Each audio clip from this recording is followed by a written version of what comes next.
The Harry Potter book series is primarily known to take place in the 1990s. Well, more specifically, June of 1991 to May of 1998. This timeline is used in the Fantastic Beasts films, and it's also used in some extended lore, such as on the official Harry Potter website.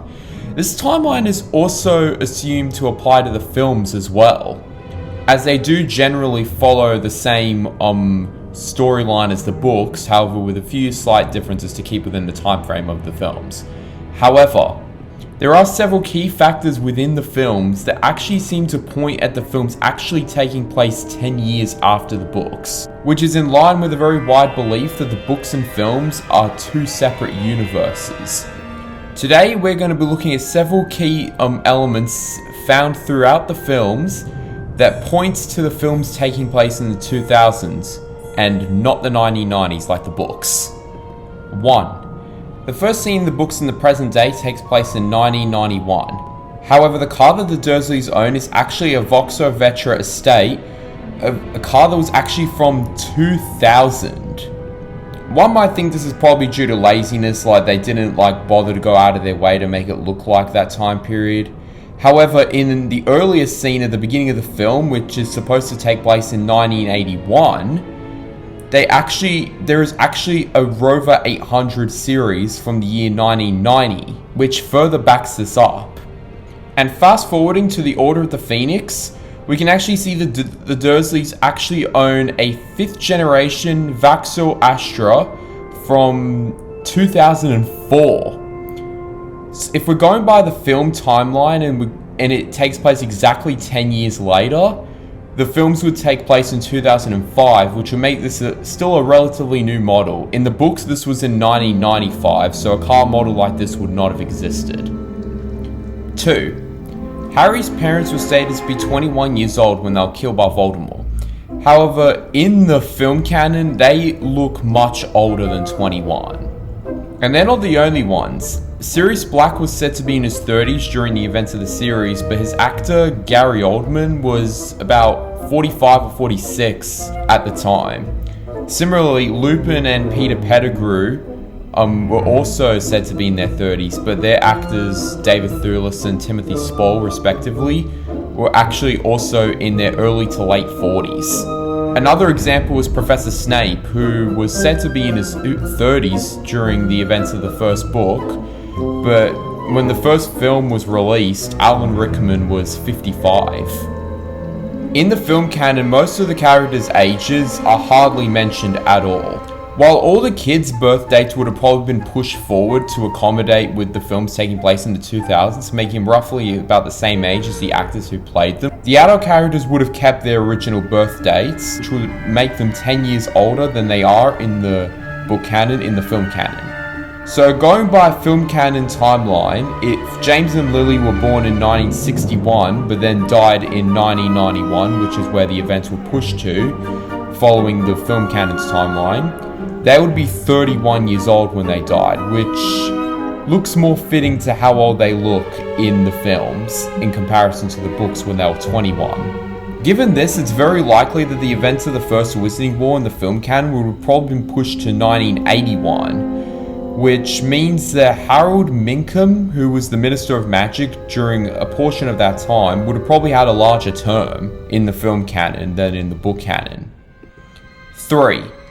During the events of the Sorcerer's Stone, or the Philosopher's Stone in pretty much everywhere else besides the United States, Harry and his friends read a Daily Prophet newspaper which details a break-in at Gringotts that took place at some point after Harry got his stuff and then arrived at Hogwarts. The date on top of the newspaper is time-stamped as August 14, 2001, which pretty much confirms that the film canon takes place in the 2000s and not the 1990s like the books. Further grounds to suggest this is that in the Half-Blood Prince, the Muggle newspaper has, I think, 2006 or 2007 as their date. 4. During the Prison of Azkaban, as the night bus is squeezing through two Muggle buses, one of the two buses has a website URL on it. In the book canon, this took place in 1993. At that point, the internet had not become mainstream yet. So you never would have seen an ad like this. And then fast forward 2 movies later, The Order of the Phoenix. Harry and Arthur Weasley can be seen using Oyster cards in, well, the London subway while traveling to the Ministry of Magic. Oyster cards did not exist until 2003. This scene in the books takes place in 1995. However, if we go by the film canon's timeline, this would take place in 2005, which is more in line with when Oyster cards were actually used. 5. In The Goblet of Fire, infamously, nearly every male character in the film has long hair.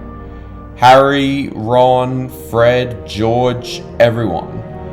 This is actually a hairstyle that was actually trending during the mid-2000s, which according to the film canon's timeline, this would take place in 2004 and 2005. In the book canon, this took place from 1994 to 1995. However, that hairstyle would not have been trending during that time. More on that, during the third task of the very same film, Fleur Delacour is seen wearing a chrome sweatsuit, and which were trending during the early 2000s. However, the books describe her as wearing something different. I'm not sure what it was, but it wasn't that, because during 1994 to 1995, chrome sweatsuits were not worn at all. They were not the fashion trend. And moving on to the next film, near the beginning, we can actually see Dudley and his friends wearing a particular clothing style that was very trending in the 2000s. Especially with the style, the neck chain, and the brands they're wearing are Nike, which took off in the 2000s. 6. In the beginning of The Half-Blood Prince, a massive Death Eater attack occurs, which ends with them destroying the Millennium Bridge. In the book canon, this took place in 1996, and at that point, the real-world Millennium Bridge had not been built. Going by the film canon's timeline, which took place in 2006, this fits in more because the Millennium Bridge actually started construction in 1998 and was finished in the year 2000. The article that it's actually mentioned on, the Muggle newspaper, actually also mentions real-world politicians like George W. Bush and Bill Clinton. It does mention that Bush is actually president at that time. Also in The Half-Blood Prince, we can actually see the building 30 St. Mary Axe, which was a Muggle office building that was actually opened in 2003. Obviously in the book canon, this takes place in 1996, which would not fit with the timeline. On top of all that, in the book canon, rather than the Millennium Bridge being destroyed, it was instead the Brockdale Bridge, which was a fictional bridge created for the Harry Potter book series. 7. During the Deathly Hallows Part 1, during the battle with Antonin Dolohov and Thorfinn Rao in the Lunchino Cafe, we can actually see the waitress listening to music at the back on an iPod. Obviously, in the books, this takes place in 1997. During that time, the iPod did not exist. The first iPod was released in 2001. Going by the film's timeline, this would take place in 2007. And in the book canon, she was actually knocked unconscious during the battle, so that's how she missed it. In the film canon, yeah, she was listening to an iPod, which again didn't exist in the 1990s. And also later in the film, Harry and Hermione are dancing to the song "Oh Children," which was released in 2004. Going by the book's timeline, this took place again in 1997, which the song didn't exist yet at that time. This fits more with the film canon's timeline. But anyway, thank you so much for watching, guys. If you enjoyed this video, please be sure to like, subscribe, and comment anything I might have missed down below. I hope you all have an amazing day.